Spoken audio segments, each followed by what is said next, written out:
Donc plusieurs organisations ont convoqué cette conférence de presse. Donc la Ligue des droits de l'homme, Attaque, la Carmagnole, l'Utopia, le MRA, Amnesty International et au présent également, la CIMAD, la Libre Pensée de l'Hérault, RESF, la CGT, Solidaire étudiants Université de Montpellier, Solidaire 34, la FSU 34, le SNES PJJ FSU, le syndicat des avocats de France, Europe Écologie Les Verts, Ensemble 34, le Parti communiste français 34 et les jeunesses communistes également.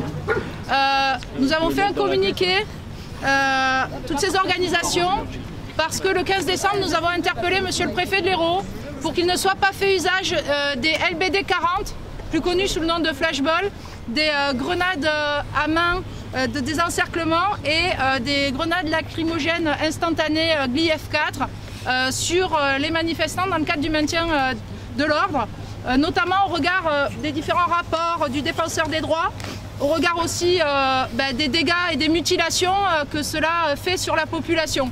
Et nous avons dit que nous resterions attentifs aux suites qui seront données.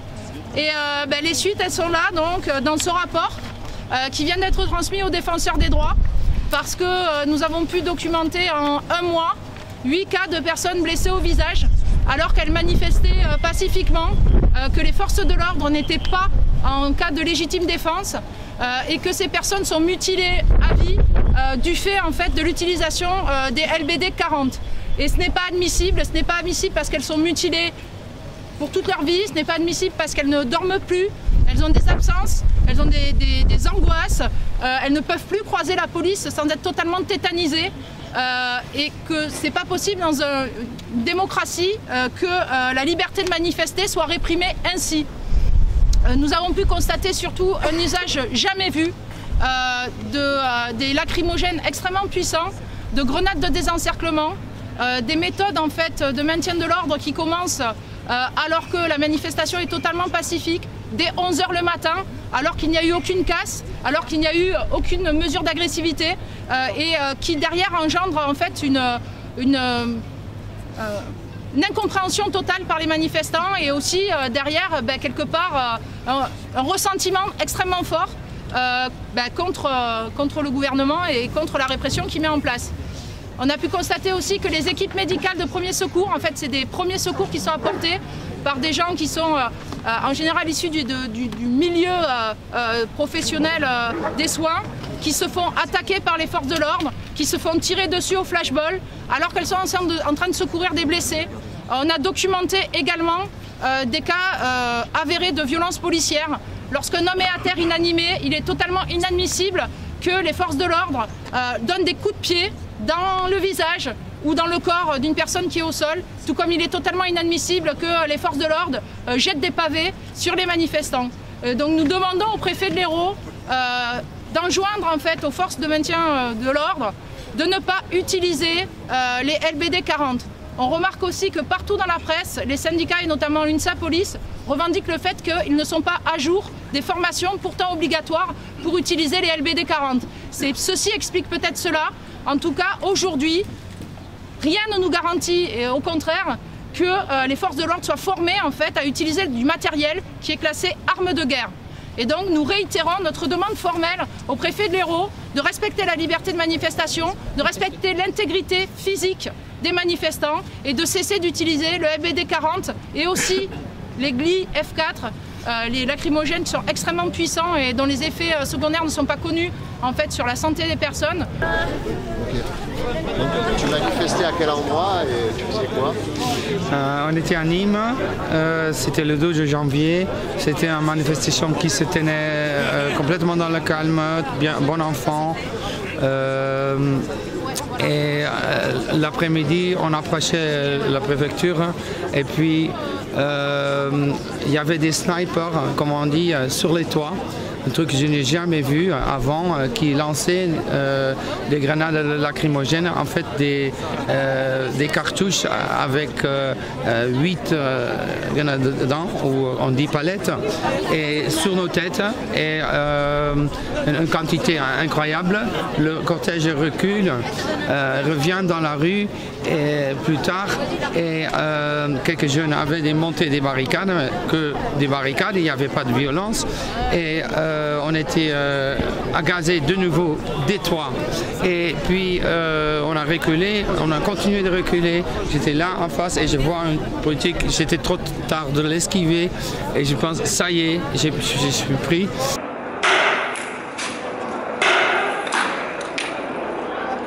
Et là, à un moment, je ne sais plus rien. J'ai resté comme ça, selon les gens autour de moi. J'ai réagi sur les reins, ils m'ont pris par les bras, et c'est là où je me réveillais. Et on m'a transporté. Mais d'abord, je ne sais pas, parce que j'étais pas conscient, hein, donc je ne sais pas exactement, mais j'attendais street medic, et puis les street medics sont venus, ils m'ont transporté dans une autre rue et commencé de me soigner.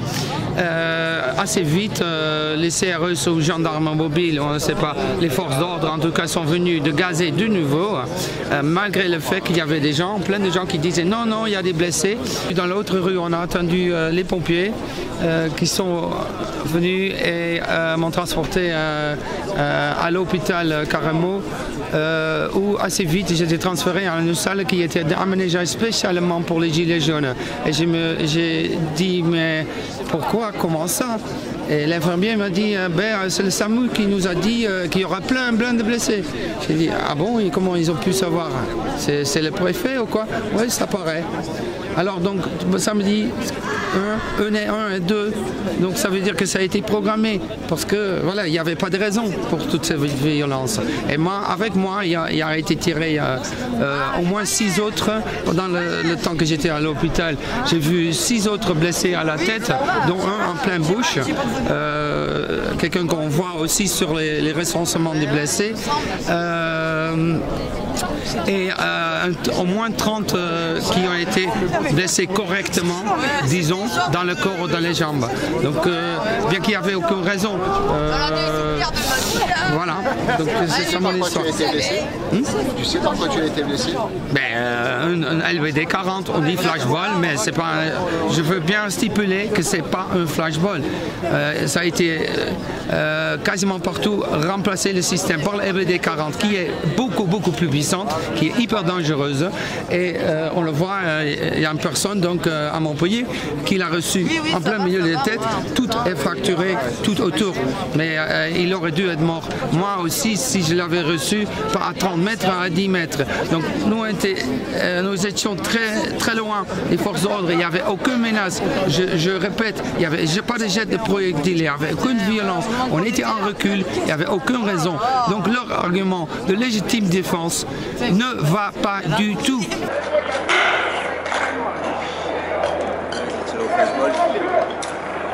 Il répète chaque fois que c'est légitime défense, et qu'ils disent, on rentre en discussion. Moi je rentre plusieurs fois depuis, avant, je suis rentré en discussion avec eux, pourquoi ils font ça, pourquoi ils utilisent, ils disent mais on a besoin de nous défendre, et les jets de pierre, et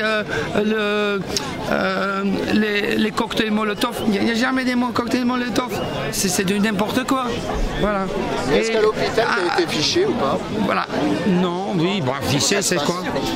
Est-ce qu'ils ont pris des coordonnées? Parce qu'il y en a qui ont peur d'aller à l'hôpital. Mais non, mais moi j'ai pas peur de ça. Hein. Moi je suis là fier pour ce que je fais.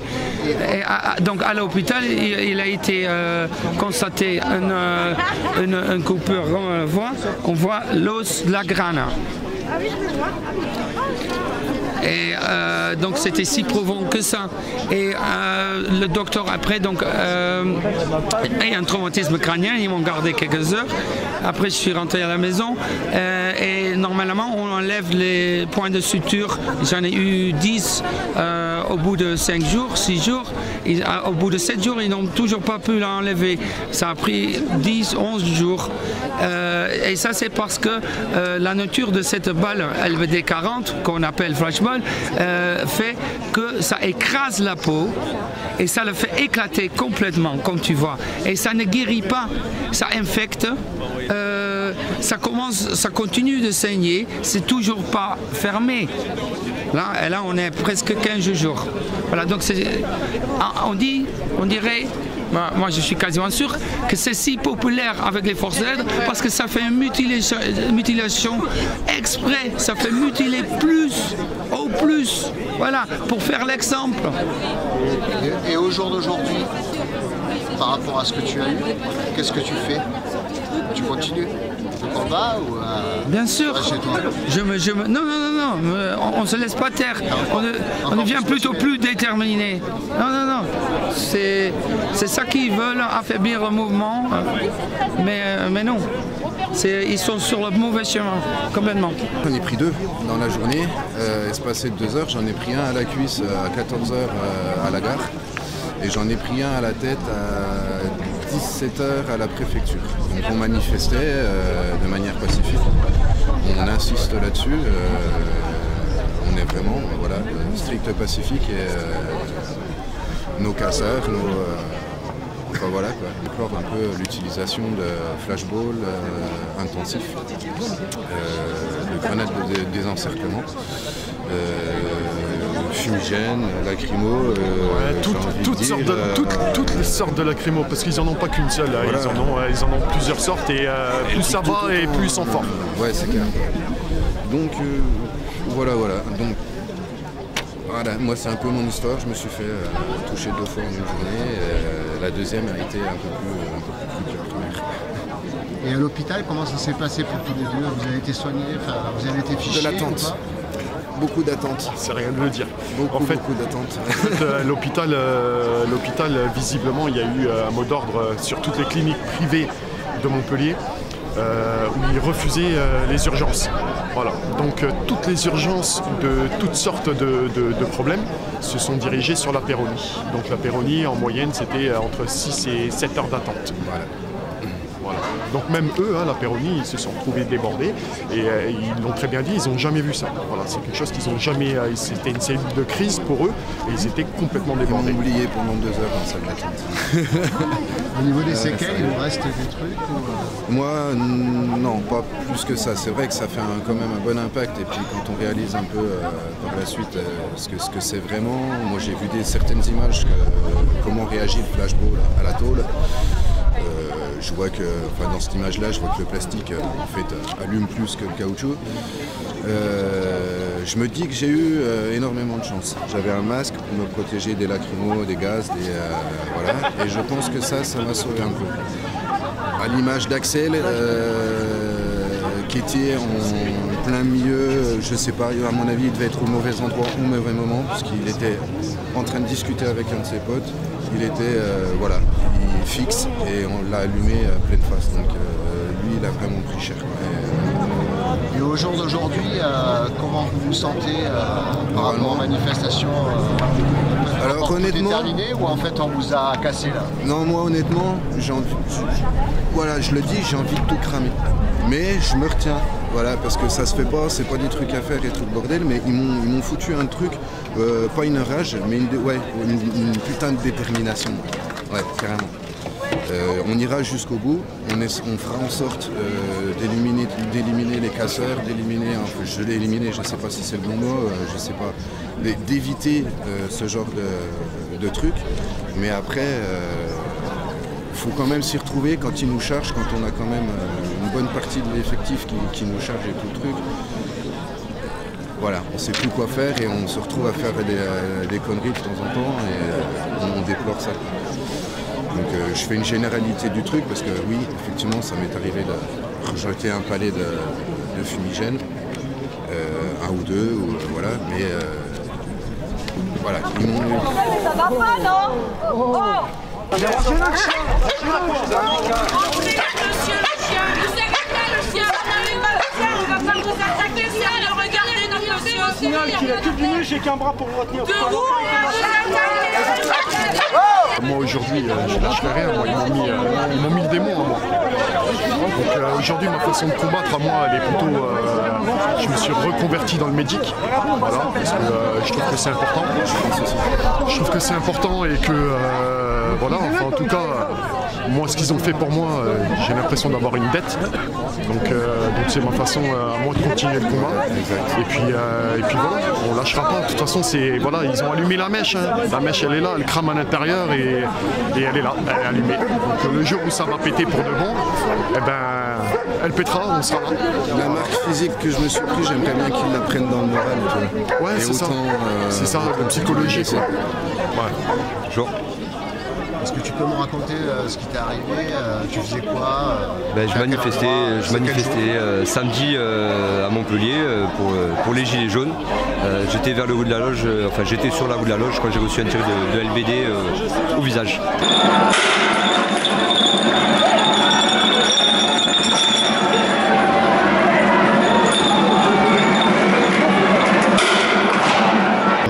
J'étais vers un milieu de cortège, on va dire à peu près, j'étais en 15e ligne environ.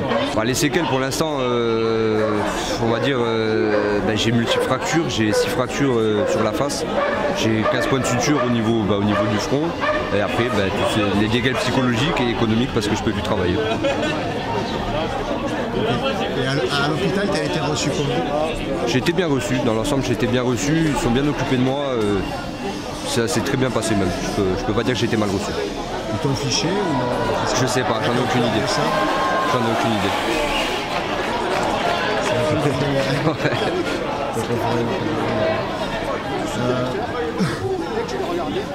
Comment tu te sens aujourd'hui? Est-ce que tu es prêt à retourner en manif ou pas? Est-ce que ça t'a calmé? Non, parce que physiquement je peux pas. Après mes idées, voilà, elles n'ont pas changé. Dès que je pourrais, j'irai en manifestation.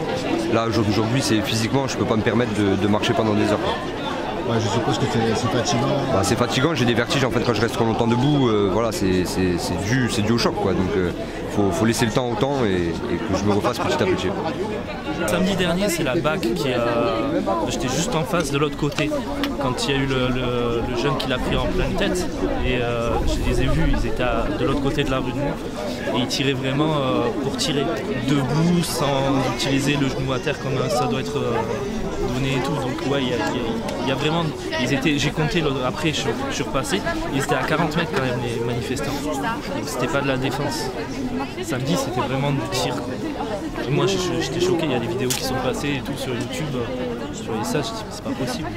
Faut vous dire que quand j'ai été flashballé à Nîmes, j'avais les croix street medic, on était en train de partir, ils nous ont tiré dans le dos les mecs quand même.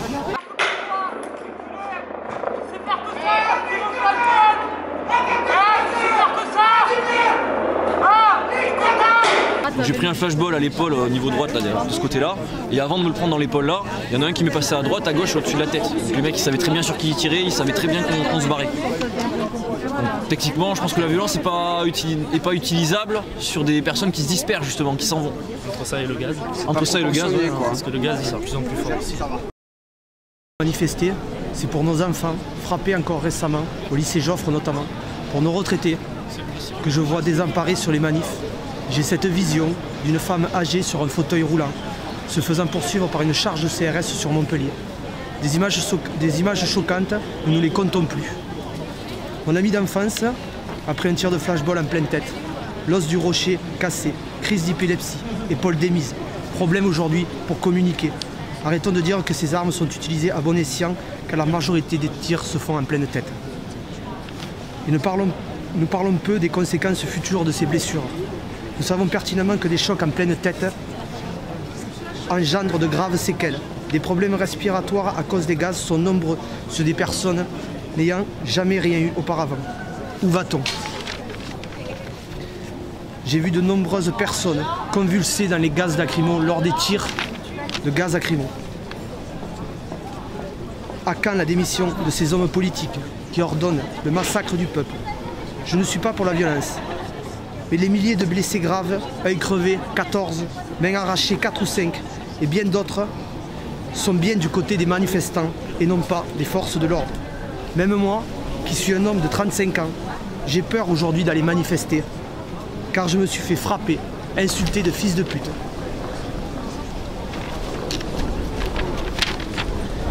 Je conçois que les débordements doivent être gérés, mais pourquoi frapper un homme, une femme, un ado, un vieux qui est déjà bloqué et à terre? La haine montante est votre faute, car vous, les politiques, ont très mal géré depuis le début cette crise, en voulant l'étouffer par la force sur un peuple qui tient et qui a déjà démontré auparavant que le fondement de cette République devait être respecté. La liberté, l'égalité, la fraternité. Liberté, nous ne pouvons plus manifester. Je tiens à dire que nous pouvons manifester sans déclaration, c'est un droit qui est fondamental. Égalité, exemple de l'affaire Benalla bien entendu, et bien d'autres encore. La fraternité, aujourd'hui pour avoir donné son McDo, payé par le McDo à un clochard, ce sont les mots, je dirais plutôt un SDF, il risque le licenciement. Est-ce ça la fraternité? Je suis très patriotique et j'aime mon pays plus que tout. Mais je ne reconnais plus ma France, ce pays des droits de l'homme qui aujourd'hui sont totalement bafoués. Ne parlons pas des journalistes qui ont un parti pris et évident pour la reine lors des journaux et des débats. Les sénateurs, les journalistes, les avocats et bien d'autres corps de métier d'État crient au scandale sans que rien ne bouge. Je dirais même plus, les lois aberrantes continuent de pleuvoir. Mais où va-t-on? J'aurais aimé venir avec mon gilet jaune, mais la peur m'en a dissuadé. Rendez-vous compte.